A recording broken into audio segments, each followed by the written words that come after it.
Hello friends, good afternoon. তা তোমরা সবাই কেমন আছো? আশা করি তোমরা সবাই খুব খুব ভালো আছো, আর আমিও ভালো আছি। আর আমরা এখন সবাই মিলে যাচ্ছি আম বাগানে গিয়ে আম পাড়বো।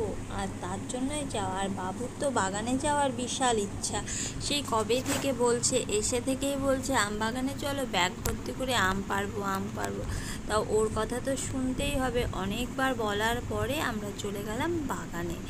তাই এই যে এখন পৌঁছে গেছি বাগানে এসে একটু ভিডিও শ্যুট করে নিলাম, তারপরে একটু ছবি টবি তুলে তারপরে যাব গাছের দিকে আম পাড়ার জন্য।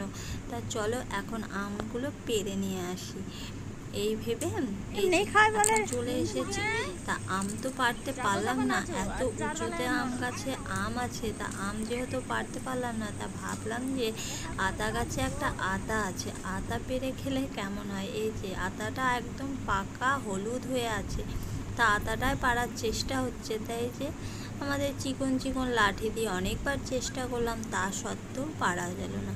তারপরে সৌরভ বলল, আয় বাবু, তোকে কোলের উপর তুলে নি। তা সৌরভ আবার বাবুকে একদম মাথার উপরে চাপিয়ে নিল আতাটা পাড়ার জন্য।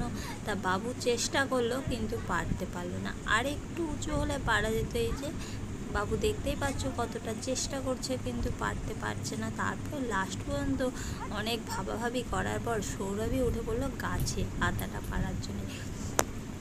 আতাটা পেরেই দুমটা ওই যে গাছে উঠে পড়েছে, এখন আতাটা পাড়ছে। আর এদিকে বোন আবার নিচ থেকে আতা পাড়ার ভিডিও বানাচ্ছে। তা আমিও বাদ দেবো না, আমিও পেছন থেকে একটু ভিডিও বানিয়ে নিলাম তোমাদের জন্য। তাই যে ফাইনালি আতাটা হাতের কাছে চলে এসেছে। বারবার ফসকে যাওয়ার পরেও আতাটা পেরে নিল। আতাটা পাড়ার পরে দেখতে হবে আতাটা পাকা না কাঁচা। তা আমার তো পাড়া দেখে মনে হচ্ছে কাঁচাই হবে, কিন্তু দূর থেকে দেখে তোমার মনে হচ্ছিল নিচ থেকে যে একদম পাকা আতা। তা বোনের হাতে আতাটা ক্যাশ ধরলো, দিয়ে ও বলছে যে এখনো পাকেনি, বাড়িতে দুদিন রেখে দিলেই পেকে যাবে। বাবু আবার আতাটা হাতে নিয়ে বলছে, এটা আবার কি হয়? আমি বলছি আতা পাকা খেতে হয়।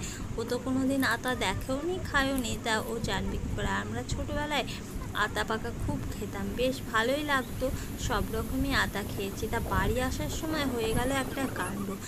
এত জোরে বৃষ্টি তো হয়নি, ঝড় উঠে গেছে, কালবৈশাখী ঝড়ের মতো ঝড়, একদম ধুলোতে আমাদেরকে উড়িয়ে নিয়ে চলে যাচ্ছে। তা দেখো আমরা সবাই কি দৌড় বাগানের ভেতর দিয়ে দৌড়ে দৌড়ে বাড়ি যাচ্ছি, এত ঝড় হচ্ছে কি আর বলবো। লাস্টে তো ভাবলাম যে বাড়ি পৌঁছাতে পারবো না। তারপরে যেতে যেতে আবার ঝপাঝপ আম পড়তে শুরু করেছে। তা কিছু আম কুড়িয়ে নেবো ভেবে তা কিছু আম কুড়াতে লেগে গেলাম। এইটা বাগানের ভেতরে ঝড়টা অতটা লাগছে না গায়ে, কিন্তু আম তো পড়ছে। এখনও সেরকম অন্ধকার হয়নি যেহেতু, আর অনেকেই আছে, তাই আম কুড়োতে লেগে পড়েছি আমরা। তারপরে মাকে ফোন করলাম একটা ব্যাগ নিয়ে আসার জন্য, কিন্তু আমগুলো তো কুড়োবো, বাড়িতে তো নিয়ে যেতে হবে। তা মা ব্যাগটা নিয়ে চলে আসলো, আর ব্যাগের মধ্যে আমগুলো কুড়িয়ে নেব, বাড়িতে নিয়ে যাব, আচার টাচার করা হবে। আর ফজলি আম কাঁচা খেতে খুব ভালোই লাগে। তা চলো।